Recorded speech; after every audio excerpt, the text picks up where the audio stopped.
नमस्कार, मैं हूं अंकुर और आप देख रहे हैं सत्यहिंदी.com। एक नजर डालते हैं अब तक की सुर्खियों पर। कोरोना संक्रमण के मामले मंगलवार को फिर से रिकॉर्ड तेजी से बढ़े हैं। एक दिन में 1,15,000 से ज्यादा संक्रमण के मामले दर्ज किए गए हैं। ये 24 घंटे में अब तक का सबसे ज्यादा आंकड़ा है। इससे पहले सबसे ज्यादा पॉजिटिव केस रविवार को आए थे, जब 1,03,000 केस आए थे। इसके बाद सोमवार को करीब 97,000 पॉजिटिव केस रिकॉर्ड किए गए। यानी 3 दिन के अंदर ये दूसरी बार है जब संक्रमण के मामले 1 लाख से ज्यादा आए हैं। इन नए मामलों के आने के बाद भारत में कोरोना के सक्रिय मामले बढ़कर 8,43,473 हो गए हैं। भारत में हर रोज संक्रमण के मामले अब दुनिया में सबसे ज्यादा आ रहे हैं। केंद्र सरकार ने चेताया है कि अगले 4 हफ्ते तक स्थिति बेहद नाजुक रहने वाली है। सरकार ने कहा है कि देश में कोरोना पिछले साल की अपेक्षा काफी तेजी से फैल रहा है।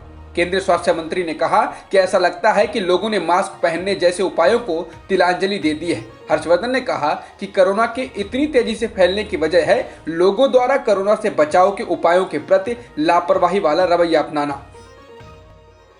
सोमवार को असम और पश्चिम बंगाल में मतदाता बड़ी संख्या में घरों से निकले और बम्पर मतदान किया। असम में तीसरे और अंतिम चरण का मतदान था, जबकि बंगाल में अभी 5 चरण का मतदान बाकी है। इसके अलावा तमिलनाडु, केरल और पुडुचेरी में कल एक ही चरण में मतदान का कार्यक्रम संपन्न हो गया। तमिलनाडु में 234, केरल में 140 और पुडुचेरी में 30 सीटों के लिए मतदान हुआ। पश्चिम बंगाल में इस चरण में 31 सीटों पर, जबकि असम में 40 सीटों पर मतदान हुआ। बंगाल की छिटपुट घटनाओं को छोड़कर मतदान शांतिपूर्ण रहा। बंगाल में 77.68% और असम में 82.33% मतदान हुआ, तो तमिलनाडु में सबसे कम 71.79%, केरल में 74.02% और पुडुचेरी में 81.88% लोगों ने मतदान किया।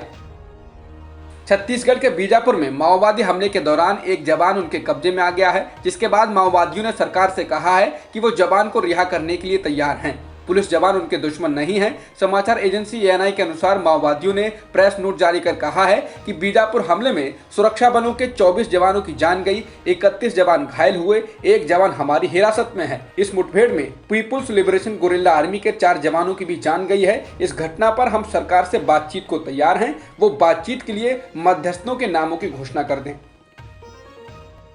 माओवादियों की गिरफ्त में जो जवान है उसकी पहचान राकेश्वर सिंह मनहास के नाम से हुई है। वो जम्मू के नेत्रकोटी गांव से हैं। जवान के परिवार और गांव में सन्नाटा पसरा हुआ है। परिवार ने भावुक होकर केंद्र सरकार से अपील की है कि वो जल्द ही राकेश्वर सिंह की रिहाई करा दें।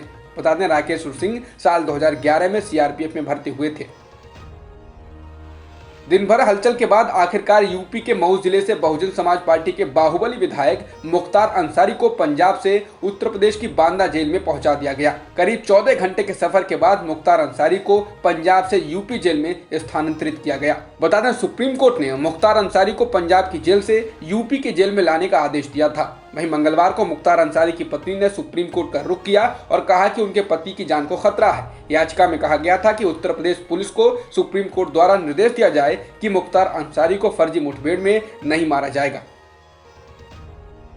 उत्तर प्रदेश में लोगों के खिलाफ कैसे धड़ल्ले से एनएसए जैसा सख्त कानून लगाया जा रहा है, इसको लेकर इंडियन एक्सप्रेस ने कल एक रिपोर्ट छापी थी, जिसमें बताया गया था कि कैसे 120 में से इलाहाबाद हाईकोर्ट ने 94 मामलों को खारिज कर दिया था और कहा था कि बिना सोचे समझे एनएसए लगाया गया। उसी रिपोर्ट में आज आगे कहा गया है कि हाईकोर्ट ने जिन 120 मामलों में फैसले सुनाए, उनमें से 61 मामलों में एनएसए गौहत्या और सांप्रदायिक घटनाओं को लेकर लगाया गया था। इनमें से 50 हैबियस कॉर्पस के मामलों में कोर्ट ने मामले रद्द किए और आरोपी को रिहा कर दिया।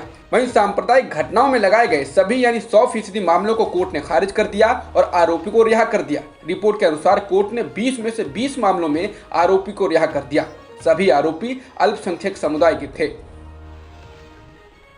आईएमएफ ने अब अपने अनुमान में बदलाव करते हुए कहा है कि भारत की अर्थव्यवस्था 2021-22 में 12.5% की विकास दर से वृद्धि करेगी। ये विकास दर चीन से भी अधिक है। 2021 में चीन की विकास दर 8.6% बताई गई है और 5.6% की दर से 2022 में बढ़ने का अनुमान लगाया गया है। बता दें, 2020 में चीन ही एकमात्र ऐसा बड़ा देश था जिसकी विकास दर कोरोना संक्रमण के दौर में भी सकारात्मक रही। ब्रिटेन के मेडिकल रेगुलेटर ने कहा है कि ऑक्सफोर्ड एस्ट्राजेनेका वैक्सीन लगाने के बाद जिन 30 लोगों के खून के थक्के जम गए थे, उनमें से 7 लोगों की मौत हो चुकी है। बता दें, ब्रिटेन द्वारा वैक्सीन लगने के बाद मौतों की स्वीकार्यता कई यूरोपीय देशों द्वारा इस शिकायत करने के बाद आई है। इससे पहले यूरोप के कई देशों ने खून जमने की शिकायत के बाद एस्ट्राजेनेका पर रोक लगा दी थी। अब तक की खबरों में इतना ही। बाकी खबरों के लिए बने रहिए सत्यहिंदी.com के साथ। सत्य हिंदी का ऐप डाउनलोड करें गूगल प्ले स्टोर पर।